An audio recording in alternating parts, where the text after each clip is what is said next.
Hey guys, this is Mike with CarScoops, and today we're checking out the Mclaren 750S Spider. It's not an all-new model, but it is extensively updated. 30% is new or improved.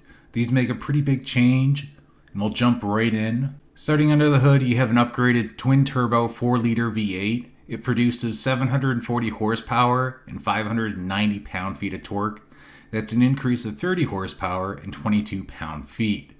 This enables the car to hit 60 miles per hour in 2.7 seconds and a top speed of 206 miles per hour. On the styling front, the car looks very familiar, but there are a handful of updates that work for improved cooling, greater downforce, and weight reduction overall. Speaking of which, there's a new center-mounted stainless steel exhaust system, which is 4.8 pounds lighter than what was used on the 720S. The big news is a carbon fiber retractable hardtop. It's driven by 8 electric motors and can be lowered in less than 11 seconds at speeds up to 31 miles per hour. You can also get an electrochromatic glass panel that transitions from clear to opaque at the touch of a button. The interior largely carries over, but it takes a few cues from the 𝗙𝗃. Among them is a new digital instrument cluster and an active dynamic system with controls on either side of the display.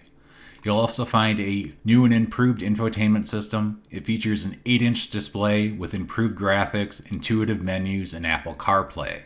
There's also a new 𝗙𝗹𝗹𝗶𝗹 function, which can basically save your favorites for aerodynamics, handling, powertrain, and your transmission settings. At the end of the day, the Mclaren 750S is a fantastic car. It has excellent steering, amazing performance.